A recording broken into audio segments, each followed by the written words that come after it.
அன்பிற்கும் மரியாதைக்கும் உரிய தில் ராஜா படத்தை வாழ்த்த வந்திருக்கிற நல்ல உள்ளம் கொண்ட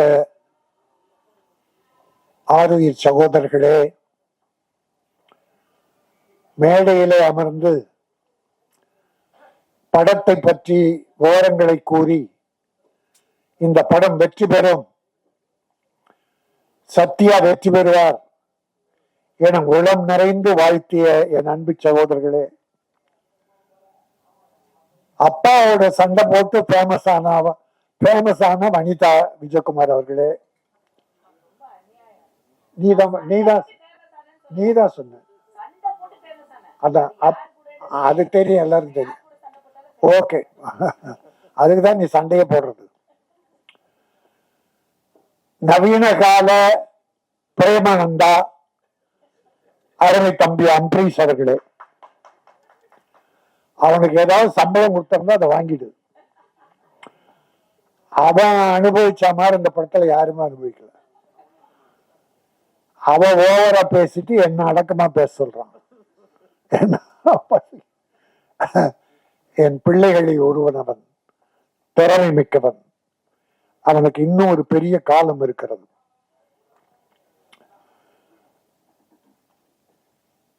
ஹீரோயினி 2 பேரை பத்தி பேசினாங்க. ஒரு ஹீரோயினி நாம எல்லாரும் சேர்த்து சுருட்டி கட்டி பாம்பேக்கு தூக்கி எறிஞ்சிட்டோம். அதை கொண்டாடி அதுக்கு இந்த படத்துல போட்டீங்க. ஏற்கனவே பூட்ட கேஸ் அது. அதை இந்த படத்துல போட்டு அது கூப்பிட்டா வரல, அப்புறம் போன் எடுக்கலன்னா அது வராததுதான் உங்களுக்கு வெற்றி. இன்னும் அது சுமந்தாவோ சமந்தாவோ, யார் அது? சம்யுக்தா 2 பேரையும் தமிழ் படத்தை யாரும் போடக்கூடாது. நடித்த படத்துக்கே வரலன்னா இன்னொரு படத்தில் நடிக்க கூப்பிடலாமா? மானமுள்ள தமிழன் படம் எடுத்தால், மரியாதை மிக்க தமிழன் படம் எடுத்தால் இந்த 2 பேரை போடவே கூடாது. நான் பாத்துக்கிறேன். என் சங்கத்தை நான் இப்படி பயன்படுத்த விரும்பல, எல்லாரையும் வளர்த்த விடதான் நான் பாடுறேன். ஆனால் என் ப்ரொடியூசரை, என் விநியோகஸ்தர்களை கெடுக்க நினைப்பவர்கள், வேதனைப்படுத்துபவர்கள் யாரும் வளரக்கூடாது. இதோ ஒரு வடநாட்டு பெண், இந்தி பெண் அடுத்த படத்தில் நடிக்க போகிறார். ஆனால் அவர் அன்பு அழைப்பு ஏற்று, என்ன அம்மன்? கனிகா மான். மானை போல மிக அழகிய மகள். You are beautiful.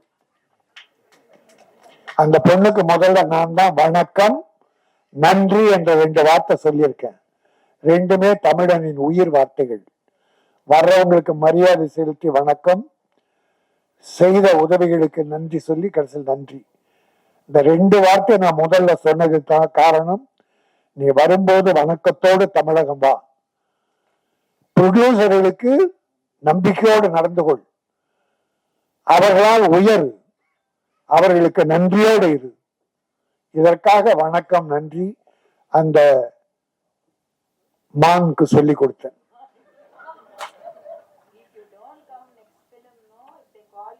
என் அருமை தம்பி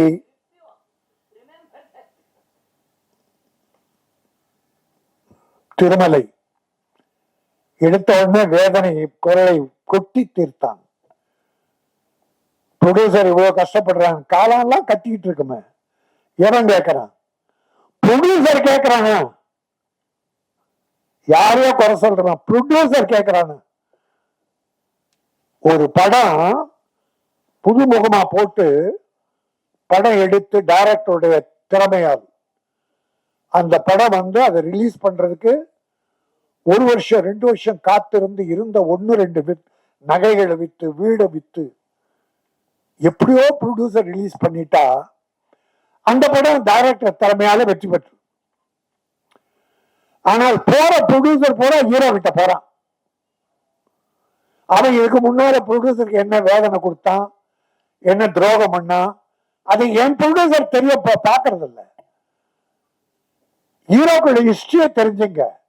ப்ரொடியூசரை வாழ வச்சிருக்கானா அழிச்சிருக்கானா என்பதை தெரிந்து கொண்டு அவனை வளர விடுங்கள்.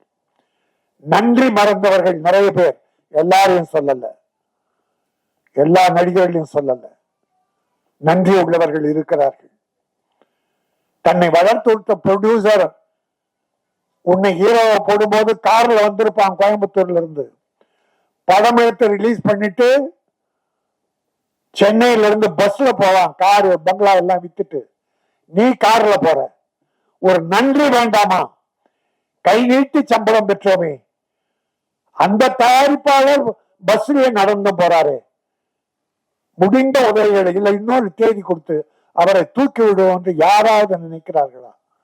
அப்படி நினைத்தால் அவர்கள் நான் வணங்கும் தெய்வம். உதவி செய்ய வேண்டும், அதுதான் மனித தன்மை. இந்த படத்தில் 2 பாடல்கள், 3 பாடு, 2 பாட்டு கேட்டா ரொம்ப நல்லா, ரொம்ப நல்லா. அவன் திறமை எனக்கு தெரியும், அம்பரீஷுடைய திறமை எனக்கு தெரியும். இன்னும் நேரம் இன்னும் வருது, வரும். ட்ரெய்லர், பியூட்டிஃபுல் ட்ரெய்லர், அற்புதமா இருந்தது. வெங்கடேஷ் ஒரு கமர்ஷியல் டைரக்டர், அவர் 32 நாள்ல இந்த படத்தை முடிச்சிருக்காரு. வாழ்த்துக்கள் வெங்கடேஷ். ப்ரொடியூசர், சின்ன ப்ரொடியூசருக்கெல்லாம் இப்படிப்பட்ட இயக்குனர் வேண்டும். தயாரிப்பாளரின் மன வேதனை புரிந்தவன் இயக்குனர் ஆனால் ப்ரொடியூசரும் வளருவான், இயக்குனர் வளரும். இவங்க 2 பேரும் கஷ்டத்தை உணர்ந்த நடிகரும் வளருவான். ஆகவே இந்த படம் எனக்கு மிகப்பெரிய திருப்தி, மிகப்பெரிய மகிழ்ச்சி. இது வெற்றி பெறும். இது தில்லு ராஜா இல்ல, வெல்லும் ராஜா. இந்த படம் வெல்லும், வெற்றி பெறும். அது மட்டுமல்ல, நம்முடைய சத்யா ஒரு ஆண் அழகன், ஒரு தமிழ் மகன், ஊட்டியிலே பிறந்த, குழுகுழு வாசத்திலே பிறந்த ஒரு அருமையான மனம் படைத்தவன். உடற்கட்டுகளை அற்புதமாக வைத்து ஒழுக்க நெறியோடு வாழ்ந்து கொண்டிருக்கிற ஒரு நல்ல மனம். அவனுடைய ஃபேமிலி, அப்பா ராணுவ அதிகாரி. இந்த தேசத்துக்காக தன்னை தியாகம் செய்து கொள்கிற அந்த அர்ப்பணிப்பு தன்மை உள்ள ஒரு அற்புதமான அப்பாவுக்கு பிறந்தவன். நல்ல குடும்பம், அற்புதமான குடும்பம். ஒரு கவர்மெண்ட் ஆபீஸ்னா லஞ்சம் வாங்கியிருப்பாங்க, மிலிட்டரியில யார் லஞ்சம் வாங்க முடியும்? ஆக லஞ்ச ஊழலற்ற கரைபடியாத கரங்களுக்கு சொந்தக்காரரான அவருடைய ராணுவ அதிகாரி, ஒரு தந்தை பெற்றவன். இவனும் தியாக உள்ளத்தோடு இந்த படம் வெற்றி பெறும். நீ வளருவாய், உன் பின்னால் பல தயாரிப்பாளர் வருவார்கள். தயாரிப்பாளருக்கு மரியாதை கொடுத்து நடந்து கொள். எல்லாரும் எம்ஜிஆர் போல வரணும், எம்ஜிஆர் போல வரணுங்கிறான். எடுத்த உடனே எம்ஜிஆர் போல சீஃப் மினிஸ்டர் ஆயிடணுன்றான். எம்ஜிஆர் எடுத்த உடனே சீஃப் மினிஸ்டர் ஆனாரா? அவர் வாழ்க்கை வரலாறு எந்த நடிக்கிறாலும் தெரியுமா? அவர் பட்ட கஷ்டம் தெரியுமா? சாப்பாட்டுக்கு வழி இல்லாம சத்யா அம்மா, இதை இவனுடைய பெயரை கொண்ட அவங்க அம்மா சத்யா, அந்த அம்மா 2 பிள்ளைகளை வைத்துக் கொண்டு சாப்பாட்டுக்கு வழி இல்லாம அழுதுகிட்டு இருக்கும் போது பக்கத்து வீட்டுல இருக்கிற ஒரு அம்மா நொய்ய கஞ்சிக்கும் நொய் கொண்டு வந்து கொடுத்து அந்த நொய்யை கஞ்சியா காய்ச்சி 2 குழந்தைகளுக்கு கொடுத்தாங்க. அப்படியெல்லாம் பிள்ளைகளை வளர்த்ததால் தான் எம்ஜிஆர் ஏழைகள் மீது இரக்கம் கொண்டார். நாம் பட்ட பட்னி யாரும் படக்கூடாது என்றார். அவர் எடுத்த உடனே சீஃப் மினிஸ்டர் விரும்பல. இப்ப பல பேர் பிள்ளைகளை, நீ டாக்டரா வரணும், நீ வக்கீலா வரணும், இன்ஜினியரா வரணும், டேய் மனுஷனா வரணும்னு முதல்ல கத்துக் கொடுறா, டாக்டர்லாம் வரட்டும் அப்புறம். அத போல நடிகனே, நீ சீஃப் மினிஸ்டர் வரணும்னு நினைக்கிறது எம்ஜிஆரை பார்த்து. அவர் ஆரம்ப காலத்தை பட்ட கஷ்டத்தை யாராவது பட்டிருக்கிறீர்களா? அவர் எத்தனை ப்ரொடியூசரை கை தூக்கி விட்டார் தெரியுமா உங்களுக்கு? எத்தனை ஏழைகளை, எத்தனை தாய்மார்களை அள்ளி கொடுத்தார் தெரியுமா? அது தெரிஞ்சுக்காம உடனே வாங்க அரசியலுக்கு வாங்க, நான் இல்லைன்னு சொல்ல, அதுல நான் குறை சொல்லல, அதை யாரையும் குறை சொல்ல, அந்த உரிமை எல்லாருக்கும் உண்டு. ஆனால் எம்ஜிஆர் பேர் சொல்லிட்டு வராத, நீயாவா? ஏன்னா எம்ஜிஆர்னா அதுல ஒரு 25% நல்லது பண்ணிருக்கணும். ஏழைகளை காப்பாத்திருக்கணும். அவ்வளவு சேர்த்தார, அவ்வளவு அள்ளி கொடுத்தார. மிஞ்சி இருந்ததை யாருகிட்ட கொடுத்தார்? அந்த ராமாவரம் தோட்டம் காது காலாரோ வாய் பேசாதவருக்கு, அந்த ஜானகி அம்மாள் காலேஜ் எல்லாரும் ஏழை கொடுத்தாரு. ஒரு காசு எடுத்துட்டு போற. அதனால அந்த உள்ளத்தில் கொஞ்சம், நான் ஏன் இதை சொல்லுகிறேன் என்றால், சத்யா, நீ எதிர்காலம் உனக்கு நன்றாக இருக்கிறது. எம்ஜிஆர் பாத்தீங்கன்னா அப்படி இருந்தா கூட அந்த சிரிப்பு சிந்திக்கிட்டே இருக்கும். சிரிப்பு சிந்திக்கிட்டே இருக்கும். சும்மா அப்படி அப்படி சிரிச்சுக்கிட்டே இருக்கும். அவர் எந்த போட்டோ பாருங்க, நான் நேரில் பார்த்துருக்கேன். அவர்கிட்ட சிரிக்க மாட்டார், ஆனா சிரிச்சுக்கிட்டே இருப்பார். அதுல எனக்கு ஒரு 25% எனக்கு தெரியுது. சத்யாவுடைய சாடை கொஞ்சம் கொஞ்சம் இருந்தா போதும், அதை வளர்த்துக்கோ. ஒரு 2 வா, நீ சிரிச்சாவே கோவம் வருது. ஒன்றுமில்லை, உனக்கு வாழ்க்கை இருக்கிறது, வெற்றி இருக்கிறது. வெற்றி வந்தால் எம்ஜிஆரை போல வா, இல்லைன்னா வராத போ. ஏழைகளுக்கு உதவி செய். நீ 50 லட்சம் வாங்கினா 20 லட்சம் ஏழைக்கு செலவு. ஆனா அந்த 20 லட்சம் திரும்பி உனக்கு வரும். அந்த ஏழை கொடுப்பான், உன் படம் பார்ப்பான். இவன் எந்த ஹீரோக்கு தெரியல. அது கொண்டு போய் அடிக்க உள்ள வச்சிடறான் ரூம்ல. அத கொஞ்சம் ஏழை கொடுத்தா வச்சுங்க, அந்த ஏழைங்க எல்லா ஏழைக்கும் சொல்லி படம் பார்க்க வைப்பாங்க. உன் வசூல் ஏறும். இன்னைக்கு 200 கோடி 300 கோடி வாங்குறவங்க எல்லாம் எப்படி வளர்ந்தாங்க? ஆனா கொடுத்தது குறைவு, மக்களை எடுத்தது அதிகம். நான் ஒண்ணு நினைச்சேன், சத்தியமா, என்ன தாய், எனக்கு தெய்வம் முதல்ல என் தாய் தான். அந்த தாய் மீது சத்தியமா சொல்றேன். வரும்போது இப்போ விஜய் ஒரு தலைவர் ஆயிட்டார், கட்சி போறார், இன்னும் ஒரு படம் தான் நடிப்பேன்றார். சரி, அது அவர் இஷ்டம். நான் பல பேட்டியில சொல்லியிருக்கேன், வருஷத்துக்கு ஒரு படமாவது விஜய் நடிக்கணும். இல்லைன்னா மக்கள் மறந்துடுவாங்க, தலைவர் என்பது வேறு, நடிகர் என்பது வேறு. அந்த அக்கறையில் அவர் ஒரு படம் நடிக்கணும்னு இப்பவும் வேண்டுகோளை வைக்கிறேன். அந்த விஜய் இடம் காலியானால், எல்லாம் சொன்னாங்களே எம்ஜிஆர் இல்ல, ஜெயலலிதா இல்ல, வெற்றிடம். இந்த மு.க. ஸ்டாலின் தளபதி வந்தார், வெற்றிடத்தை நிரப்பிட்டாரு. இந்த பக்கம் எடப்பாடி நிரப்பிட்டார். அதனால இடம் வெற்றிடம் என்பதே இல்லை. விஜய்க்கு பிறகு ஏன் இந்த சத்யா வரக்கூடாது? என்னவோ தெரியல, சத்தியமா எங்க அம்மா சாட்சியா நான் நினைச்சுக்கிட்டு வந்தேன். எங்க அம்மா, நான் அதுக்குதான் எங்க அம்மா தவிர எனக்கு தெய்வம் கிடையாது. அந்த சத்தியத்தை அம்மா மேல சத்தியமா சொல்றேன். கடைசியில பார்த்தா அது விஜய் சத்யான்னு போட்டிருக்காங்க. இங்க வந்து பார்த்தா விஜய் அதுல இணைச்சிருக்கு. விஜய் என்பது வெற்றி. அந்த தம்பியும் பாவம் அவங்க அப்பா தயவுல கஷ்டப்பட்டு முன்னேறி வந்தது, நல்லா வந்தது, வாழ்ந்தது. இப்ப கட்சி இருக்கு, அது மக்கள் பார்த்து முடிவு பண்ணட்டும். நல்லது பண்ணா ஏத்துக்க போறாங்க, இல்லைன்னா ஒதுக்க போறாங்க. நீ மக்கள் மனதில் வாழ வேண்டும். பணம் ஒரு முக்கியம் அல்ல, மக்களுடைய மனதிலே இடம்பெறு. பணத்தின் மீது படுக்காதே, மக்கள் இதயத்திலே இரு. அந்த மக்கள் உன்னை தூக்கி விடுவார்கள். அதுதான் எம்ஜிஆர் செய்த. எல்லாமே பண்ண முடியாது எம்ஜிஆர் மாதிரி யாரும் பண்ண முடியாது. ஒரு 25% நிற்பா, இந்த மக்கள் உன்னை மறக்கவே மாட்டார்கள். நீ பெரிய ஹீரோ, எல்லாம் இருக்கு. உனக்கு பாடி லாங்குவேஜ், அழகு, உடற்கட்டு. எம்ஜிஆர் ஒரு தடவை நான் அவர் கட்சியில சேர்ந்தேன். அப்போ என் கூட 4 பாக்ஸருங்க வந்தாங்க, வண்ணாரப்பேட்டை பாக்ஸர்ஸ். நான் ஒரு பாக்ஸரை, உயிரின் பண்ணவன் பேரு. எம்ஜிஆர், ஐயா இவன் பாக்ஸர் ஐயா அப்படின்னு அப்படியே விட்டு நின்னாரு. நின்று டப்புனா அவன் தோலை தட்டினார்.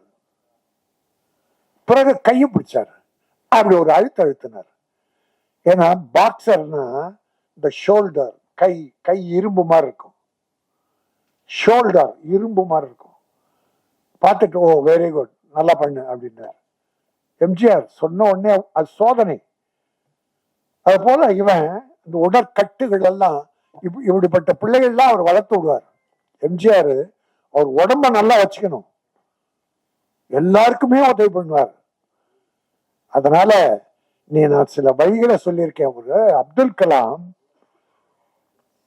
சொன்னாங்க, ஒரு கேள்வி கேட்டாங்க, நீங்க செய்த சேவையிலேயே சாதனையிலே எது உயர்ந்தது? அணுகுண்டு வீழ்ச்சதா, ஜனாதிபதியா இருந்ததா, இல்ல விஞ்ஞான கண்டுபிடிப்புகளா, ராக்கெட் கண்டுபிடிச்சதா? எல்லாம் கேட்கும் போது அவர் சொன்னாரு, இது எதுவுமே என்னுடைய சாதனையில எனக்கு மகிழ்ச்சி தரல. நான் ஹைதராபாத்ல இருக்கிற மாற்றுத்திறனாளி குழந்தைகள், இந்த போலியோல அட்டாக் ஆகிய குழந்தைங்க நடக்க முடியாமல்ல, சின்ன சின்ன குழந்தைங்க, அந்த குழந்தைகள் ஒரு 3 கிலோ எடையுள்ள இரும்பு, இந்த உபகரணம் காலில் கட்டுவாங்க பாருங்க, அது நடக்கிறதுக்கு, அது அப்போ 2.5 கிலோ 3 கிலோ. அந்த குழந்தை அதையே இழுத்து தூக்க முடியாதான். அதை போய் பார்த்துட்டு வந்து பிளெயின் செய்யற சில மெட்டீரியல்ஸ் லேசா இருக்குமா, ஆனா உறுதியா இருக்குமா, அதுல அந்த உபகரணம் செய்தார் கால் நடக்கிறதுக்கு. அது 300-500 கிராம்குள்ள. அது ஒன்றிதான் நான் செய்ததில் எனக்கு ஆத்ம திருப்தியை தருவதுன்னு அப்துல் கலாம் சொன்னார். அணுகுண்டு வச்சு உலக புகழ் பெற்றார், ராக்கெட் கண்டுபிடிச்சு உலக புகழ் பெற்றார், ஜனாதிபதியாகி உலக புகழ் பெற்றார். இதெல்லாம் அவர் சாதனை இல்லையா? இந்த ஊனமற்ற குழந்தை, மன்னிக்கணும், மாற்றுத்திறனாளி குழந்தைக்கு அந்த கால் கவசம் செய்தாரு, அதுதான் எனக்கு பெருமைன்னு சொன்னான்.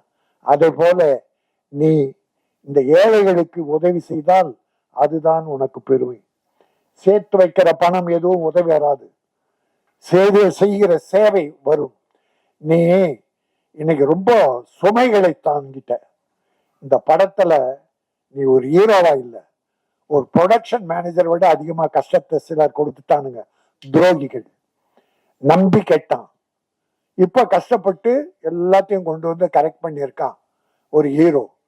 நீ இதுவரைக்கும் சுமைகளை சுமந்தால் இந்த படத்தின் மூலம் சுகம் உனக்கு வருகிறது. தில் ராஜா, வெல் ராஜா, இனி வெல்லுவாய். இந்த படம் வெற்றி பெறும். இது ஒரு கமர்ஷியல் படம். வெங்கடேஷுக்கும் நல்ல வாழ்க்கை கிடைக்கும். இது உள்ள நடித்துள்ள அத்தனை பேரும், டெக்னீஷியன்ஸ், இசையமைப்பாளர் அத்தனை பேருமே மிகப்பெரிய வெற்றி பெற்று இந்த படம் இன்னைக்கு இப்ப நல்ல சின்ன படங்க எல்லாம் நல்ல பெருசா போகுது, மக்கள் பாக்குறாங்க. இந்த லப்பர், எங்க பொண்ணு படம் பார்த்துட்டு வந்து, அப்பா அந்த படம் பார்க்கணும், பெண்கள் சொல்றாங்க, என்னன்னு தெரியல, அவ்வளவு இயற்கையா இருக்குதான் சின்ன படம். அதனால இப்ப படங்களை மக்கள் பார்க்க ஆரம்பிச்ச. சின்ன படம், பெரியவரை பத்தி எல்லாம் கவலைப்படல, கதை நல்லா இருக்கா, படம் நல்லா இருக்கா, உட்கார்ந்த 2 மணி நேரம் பொழுதுபோக்கா அழகா பார்த்துட்டு வர்றாங்க. அதுல இது ஒரு வெற்றி படமாக தில்லு ராஜா வெல்லும் ராஜாவாக வரும் என சொல்லி, பூவாக இருப்பதை விட செடியாக இருங்கள். பூக்கள் காலையில் பூத்து தலையில் சூடி மாலையில் வாடி வெளியே போட்டுடுவோம். ஆனால் செடிகள் பூத்து கொண்டே இருக்கும், அது மக்களுக்கு உதவி கொண்டே இருக்க வேண்டும். அதே போல நீ செடியாக இரு, பூத்து கொண்டே இரு, மக்களுக்கு உதவி செய்து கொண்டே இரு, நீ வெற்றி பெறுவாய். தில் வெல். சத்யா. நன்றி, வணக்கம்.